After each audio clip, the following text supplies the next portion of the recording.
I sat in the living room, cradling my coffee mug, as the gentle rhythm of the rain outside filled the air.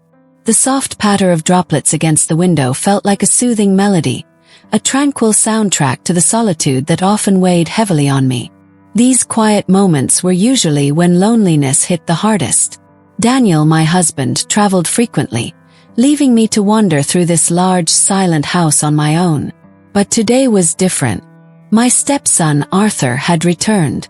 After spending 2 years abroad studying software engineering, he was finally back home. His presence stirred something within me, an inexplicable mix of emotions that I couldn't quite define. Excitement, perhaps, but layered with something deeper, more complex. Hearing footsteps echo from the hallway, I instinctively turned my head. When he appeared, I was momentarily taken aback. His frame was now broader, his physique more athletic, and his neatly trimmed hair emphasized the sharpness of his matured features. Yet, what stood out most was the confidence radiating from his gaze. This version of Arthur was both surprising and strangely captivating, causing me to draw a slow, involuntary breath. I had always considered myself strong and self-reliant. Life had tested me in countless ways, especially after being widowed at a young age. Despite the hardships, I managed to rebuild my life with Daniel. Yet, there remained an emptiness deep inside, a quiet void filled with unspoken longing and buried desires I dared not acknowledge. Arthur's homecoming was like a key unlocking those sealed-away emotions. Every glance at him unearthed memories, fragments of moments when I yearned for something lost to time. I hadn't anticipated his return would unsettle me so profoundly. He settled onto the couch, his presence filling the room with a comforting warmth. "I can't tell you how much I've missed this place," he said, setting his coffee cup down. His words hung in the air, mingling with the soft rain outside, as a wave of nostalgia washed over me. The past 2 years had transformed so much. It was astonishing to see how the once timid boy had turned into this confident man. "You've grown up so much," I remarked, making a conscious effort to keep my gaze on my coffee rather than him.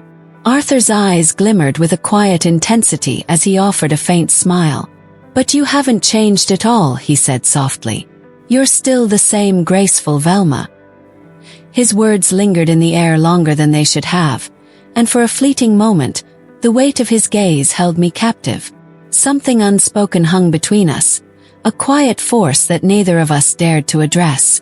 The room seemed to hum with an unspoken tension, the kind that fills the space when two people silently acknowledge a boundary they're dangerously close to crossing. I decided I wanted to make Arthur's return special, a gesture to celebrate his homecoming. Rifling through my wardrobe, I chose a dress I hadn't worn in years, a deep wine-red piece that hugged my figure just right, stopping just above my knees. Standing before the mirror, I carefully styled my hair, letting it cascade over my shoulders, and added a touch of makeup to brighten my features. For a brief moment, I caught myself imagining I was someone else entirely. The thought startled me, and I quickly shook it off. This effort wasn't for me. It was for Arthur's return. He was my stepson after all. Right? Daniel still wasn't back from work when I stepped into the living room, where Arthur was waiting. The moment his eyes found me, something shifted. There was admiration there, subtle but unmistakable, and it caught me off guard. For a heartbeat, our eyes locked. Then, as if fleeing from the weight of that gaze, I turned and made my way to the kitchen, determined to focus on dinner. Everything needed to be perfect. By the time Daniel returned, the table was impeccably set. Elegant plates, a fine tablecloth, and flickering candlelight. The three of us sat down, and the conversation flowed as it always did. Daniel spoke animatedly about work, while Arthur shared his ambitions and plans for the future. Yet, despite the lively chatter, I found my attention repeatedly drifting back to Arthur. I couldn't help but notice the way he held his wine glass, his fingers strong and deliberate, or how his lips curved into a faint smile as he spoke. It was distracting, even unsettling, and I caught myself stealing glances at him far more than I should have. The atmosphere around the table felt warm and lively, but underneath it all, something deeper simmered within me, something I didn't yet fully understand. As dinner went on, I rose from my seat to fetch another bottle of wine. Opening the fridge, I reached for the chilled bottle and prepared to return to the table. But before I could take a step, I became aware of a presence behind me. Arthur had followed me.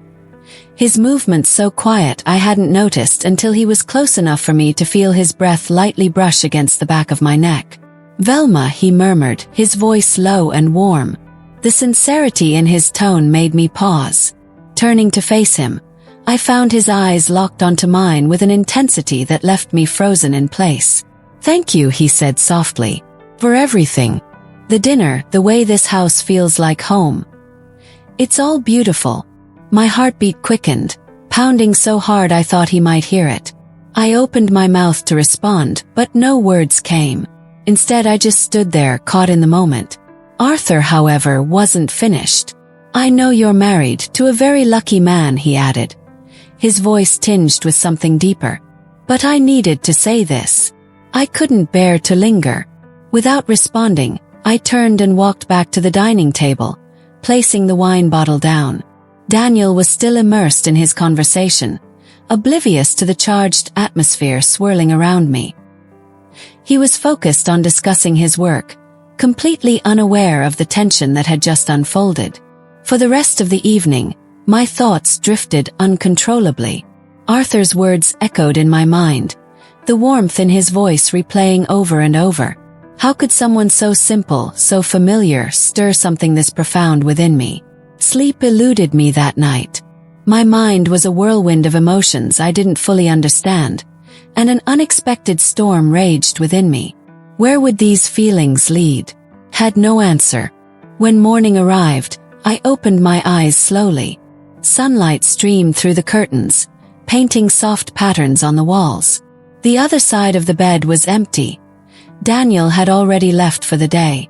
For a fleeting moment, the absence of his presence felt strangely liberating. I told myself to focus on the day ahead, but Arthur's words from the previous night lingered like an echo I couldn't silence. As I slipped out of bed, my robe fell slightly off my shoulders, brushing against my arms. When I glanced at my reflection in the mirror, I saw something I hadn't noticed in years. There was a spark in my eyes, a hint of vitality that I thought had faded long ago. My lips curved into a soft smile. I still felt beautiful, perhaps even more than Daniel had acknowledged in recent memory. Running my fingers through my hair, I paused, questioning myself. What's happening to me? Why do I feel like this? I turned toward the closet, intending to pick out something to wear. That's when I noticed the door wasn't fully closed. Initially, I brushed it off as nothing, but then I sensed someone. My gaze shifted, and I realized Arthur was standing there, his presence unmistakable. For a fleeting moment, time seemed to pause. Despite the tension hanging in the air, my reaction surprised even me. Instead of retreating or covering myself, I met his eyes with calmness. "Don't be embarrassed," I said, breaking the silence, my tone lighter than I'd expected. "It's just us this morning." Arthur hesitated, a flicker of uncertainty crossing his face. Something within me stirred, a realization that I was steering this moment. With a steady voice, I suggested, "Why don't we spend some time together? Maybe breakfast or something else?" As those words left my lips, I moved toward the slightly open door, letting the suggestion linger between us. The tension was palpable, no longer just a subtle undercurrent but a force neither of us could deny. Arthur stepped into the room, his gaze trailing over me, making the atmosphere shift entirely. The excitement was undeniable, like standing on the edge of something thrilling yet unknown. In that moment, I didn't know what the day would bring, but I was certain life would never be the same. That irresistible pull inside her was impossible to ignore, though she noticed the flicker of uncertainty in Arthur's eyes. She hesitated briefly, trying to rein herself in, but the tension was overwhelming. Before she could second-guess herself, she took a step toward him, her fingers brushing against his arm in a gesture that felt natural yet bold. "Come on," she said softly but firmly, her voice steady with quiet determination. "Let's sit for a bit. There's something we need to talk about." Arthur looked at her, his expression a mix of confusion and apprehension. Velma's gaze met his, unwavering, as if she were willing him to trust her. With a slight nudge, she guided him to sit on the edge of the bed. She followed, lowering herself next to him, the space between them disappearing with every subtle shift. Her movements were slow, deliberate, and filled with an energy she couldn't contain. Each gesture, no matter how small, seemed to hum with a sense of inevitability. Velma felt something crack within her. A barrier she had kept firmly in place for so long was now crumbling. Her voice, though barely above a whisper, carried a weight that made every word feel significant. "I'm not just looking at you, Arthur," she admitted, her eyes locking with his. "I can feel you too. Do you understand?" Her words hung in the air like an unspoken promise, charged with meaning and emotion that neither of them dared to unpack fully. Arthur's silence spoke volumes, his eyes searching hers for answers he wasn't sure he was ready to hear. Velma didn't move, allowing the moment to stretch, the unspoken tension between them growing like an invisible thread pulling them closer. She wasn't entirely sure what would happen next, but deep down, she knew they were standing on the edge of a line they could never uncross. "Then let's not waste another second," Arthur murmured, his voice low and magnetic, as his hands moved to the delicate hem of my silk robe. In one fluid motion, he parted the fabric, exposing me to the cool air and his heated gaze. A sharp inhale escaped my lips, my senses heightened by the sudden vulnerability. "You're absolutely stunning, my sweet," he whispered, his lips finding the curve of my neck. Each kiss sent a shiver through me, igniting a fire I didn't know was there. His hands roamed my body with purpose, each touch drawing out a new wave of sensation. The warmth of his skin against mine awakened every nerve ending, and the pressure of his kisses left me breathless, a soft moan escaping my lips.